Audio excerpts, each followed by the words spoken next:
മറ്റൊരു പ്രധാനപ്പെട്ട വാർത്തയിലേക്കാണ് ബിജെപി സംസ്ഥാന അധ്യക്ഷൻ രാജീവ് ചന്ദ്രശേഖറിന്റെ ഒരു മറുപടി ഇപ്പോൾ വന്നിരിക്കുന്നു. നെടുമങ്ങാട് വിഷയത്തിലും ഇന്നലെ നടന്ന തിരുമല വിഷയത്തിലുമാണ് ഇപ്പോൾ അദ്ദേഹത്തിന്റെ ഒരു പ്രതികരണം വന്നിരിക്കുന്നത്. ആദ്യം നെടുമങ്ങാട് നടന്ന ആത്മഹത്യാ ശ്രമത്തിലേക്കുള്ള അദ്ദേഹത്തിന്റെ ഒരു മറുപടി നമുക്ക് കേൾക്കാം. നെടുമങ്ങാട് ആത്മഹത്യാ ശ്രമം സ്ഥാനാർത്ഥി നിർണയ പ്രക്രിയയിൽ വീഴ്ചയുണ്ടോ എന്ന് പരിശോധിക്കും, കൃത്യമായി കാര്യങ്ങൾ അന്വേഷിക്കാൻ ആവശ്യപ്പെട്ടിട്ടുണ്ട്. തെറ്റ് സംഭവിച്ചിട്ടുണ്ടെങ്കിൽ ആരെയും വെറുതെ വിടില്ല, കൃത്യമായ നടപടിയെടുക്കും എന്ന് തന്നെയാണ് ഇപ്പോൾ രാജീവ് ചന്ദ്രശേഖറും പറഞ്ഞിരിക്കുന്നത്. നെടുമങ്ങാട് ആത്മഹത്യാ ശ്രമത്തിൽ കൈഞ്ഞെരമ്പ് മുറിച്ച യുവതിയുടെ ആത്മഹത്യാ ശ്രമത്തിൽ എന്താണ് ശരിക്കും സംഭവിച്ചത് എന്ന രീതിയിൽ ഒരു കൃത്യമായ അന്വേഷണം നടക്കും എന്ന രീതിയിലാണ് അദ്ദേഹം പറഞ്ഞിരിക്കുന്നത്. സ്ഥാനാർത്ഥി നിർണയ പ്രക്രിയയിൽ വീഴ്ച സംഭവിച്ചിട്ടുണ്ട്. യുവതി പറഞ്ഞതും ഇങ്ങനെയാണ്.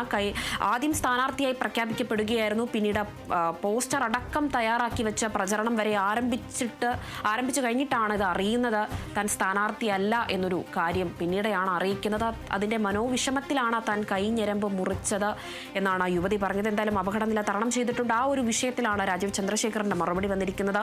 കൃത്യമായ രീതിയിൽ അന്വേഷണം നടക്കുന്നുണ്ട്. സ്ഥാനാർത്ഥി നിർണയ പ്രക്രിയയിൽ വീഴ്ചയുണ്ടോ എന്ന് പരിശോധിക്കും, കൃത്യമായ കാര്യങ്ങൾ അന്വേഷിക്കാൻ ആവശ്യപ്പെട്ടിട്ടുണ്ട്. തെറ്റ് സംഭവിച്ചിട്ടുണ്ടെങ്കിൽ ആരെയും വെറുതെ വിടില്ല, കർശനമായ നടപടി തന്നെ സ്വീകരിക്കും എന്ന് തന്നെയാണ് നെടുമങ്ങാട് വിഷയത്തിൽ യുവതി കൈഞ്ഞെരമ്പ് മുറിച്ച വിഷയത്തിൽ രാജീവ് ചന്ദ്രശേഖറിന്റെ മറുപടി. അതോടൊപ്പം തന്നെ ഇന്നലെ ആനന്ദ് തമ്പിയുടെ ആത്മഹത്യാ ശ്രമത്തിൽ അദ്ദേഹം മരിക്കാൻ വരെ ഇടയായിട്ടുണ്ട്. ആ മരണത്തിൽ അദ്ദേഹത്തിന്റെ ഒരു പ്രതികരണം ഇങ്ങനെയാണ്.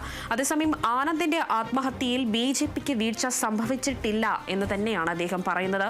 തെരഞ്ഞെടുപ്പിന് ശുപാർശ ചെയ്ത പാനലിൽ ആ വ്യക്തിയുടെ പേര് ഉണ്ടായിരുന്നില്ല. അദ്ദേഹം പിന്നീട് ശിവസേനയിൽ ചേർന്നു. ആത്മഹത്യയിൽ രാഷ്ട്രീയം കലർത്തരുത് എന്നൊരു കാര്യം പറയുന്നുണ്ട്. പക്ഷേ ആനന്ദ് തമ്പിയുടെ വാക്കുകൾ ഇങ്ങനെയായിരുന്നു: 16 വയസ്സ് മുതൽ രാഷ്ട്രീയത്തിലുണ്ട്, തന്നെ സ്ഥാനാർത്ഥിയാക്കിയില്ല, അതിൽ മനോവിഷമത്തിലാണ് താൻ ഈ ഒരു ആത്മഹത്യ ചെയ്യുന്നത് എന്ന് തന്നെയാണ് ആനന്ദ് തമ്പി പറഞ്ഞത്. എന്നാൽ BJPക്ക് ഈ ആനന്ദ് തമ്പിയുടെ വിഷയത്തിൽ വീഴ്ചയുണ്ടായിട്ടില്ല എന്നൊരു വാർത്തയാണ് രാജീവ് ചന്ദ്രശേഖർ പറയുന്നത്. തിരഞ്ഞെടുപ്പ് പാനലിലടക്കം ആ വ്യക്തിയുടെ പേരുണ്ടായിരുന്നിട്ടില്ല. പിന്നീട് അദ്ദേഹം ശിവസേനയിൽ ചേർന്നു. എന്തായാലും രാഷ്ട്രീയം ഈ വിഷയത്തിൽ കൂട്ടിക്കലർത്തരുത് എന്ന രീതിയിലും രാജീവ് ചന്ദ്രശേഖർ പറഞ്ഞിരിക്കുന്നു.